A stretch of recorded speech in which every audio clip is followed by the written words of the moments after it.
Today's video is about a relatively common skin condition known as pityriasis rosea.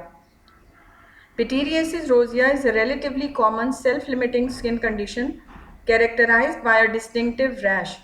It most frequently affects adolescents and young adults, although individuals of any age can develop the condition. Despite its striking appearance, pityriasis rosea is typically benign and resolves on its own without treatment. Understanding the symptoms, causes, diagnosis, and treatment options can help manage the condition effectively and alleviate associated discomfort. Pityriasis rosea often begins with a single large pink or salmon-colored patch known as the Herald patch.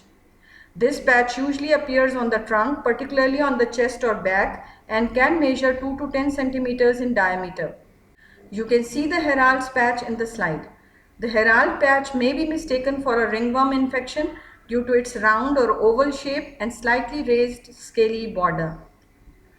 Within 1 to 2 weeks of the Herald patch's appearance, a more widespread rash typically develops. This secondary rash consists of smaller lesions that follow the lines of skin cleavage, creating a characteristic Christmas tree pattern on the back. It is visible in the slide if you have a closer look.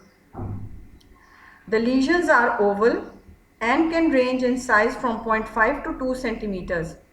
They often exhibit a fine scale around the edges. Other associated symptoms may include mild itching, which can vary in intensity, low-grade fever, fatigue, headache, and joint pain. The rash usually lasts for 6 to 8 weeks but can persist for up to 3 months in some cases. As the condition resolves, the lesions fade, often leaving temporary hyperpigmentation or hypopigmentation, particularly in individuals with darker skin tones. The exact cause of pityriasis rosea remains unclear, although it is believed to be linked to viral infections, particularly those caused by the human herpes virus type 6 and 7. However, it is not considered a contagious disease and direct transmission from person to person is unlikely. Risk factors for developing pityriasis rosea include age. The condition is most common in individuals aged 10 to 35. Pityriasis rosea is more frequently observed in the spring and fall, suggesting a potential link to viral infections that are more prevalent during these times. Some studies suggest that stress or a weakened immune system may trigger the onset of pityriasis rosea. Now the diagnosis. Pityriasis rosea is primarily diagnosed based on its characteristic appearance and clinical presentation. A healthcare provider will typically perform a physical examination and review the patient's medical history to rule out other conditions that may mimic pityriasis rosea, such as ringworm, secondary syphilis, or psoriasis. I have also uploaded a video on psoriasis. If you want to know psoriasis in detail, you can go and find out psoriasis video in the gallery. Coming back to diagnosis, in some cases, additional tests may be conducted to confirm the diagnosis or exclude other conditions. These tests may include blood tests. These may be performed to rule out other causes of similar rash such as syphilis, skin biopsy, in which a small sample of skin is taken and examined under a microscope to confirm the diagnosis. Pityriasis rosea is usually self-limiting, meaning it resolves on its own without specific treatment. However, symptomatic treatment can help manage discomfort, especially itching.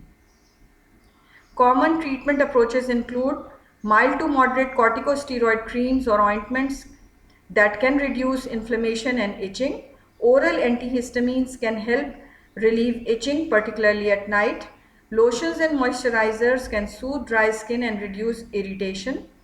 Exposure to natural sunlight or controlled ultraviolet B light therapy may help speed up the resolution of the rash.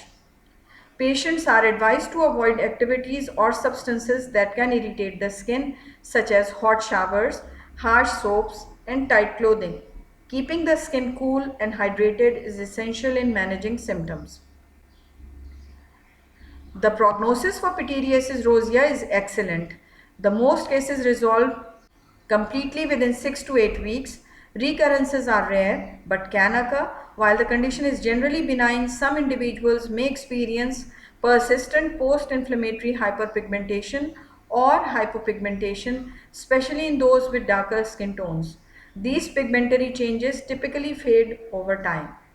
To conclude, pityriasis rosea is a benign, self-limiting skin condition that primarily affects young adults. Although its exact cause remains unclear, it is believed to be associated with viral infections. The condition usually resolves on its own, but symptomatic treatment can help alleviate discomfort. Understanding the signs, symptoms, and management strategies is crucial for those affected by pityriasis rosea and for healthcare providers managing the condition. While pityriasis rosea can be distressing due to its appearance, it is important to reassure patients that it is not a serious or contagious disease and that the rash will resolve with time. If you have any other questions or need more details, feel free to ask. Thank you for listening. If you like the video, make sure to drop a like. Let me know if you have any suggestions in the comments below. Also, recently I have published a book on general pathology lecture notes. It will be greatly beneficial for students wanting to quickly revise basic concepts of general pathology. You can find the link in the description below.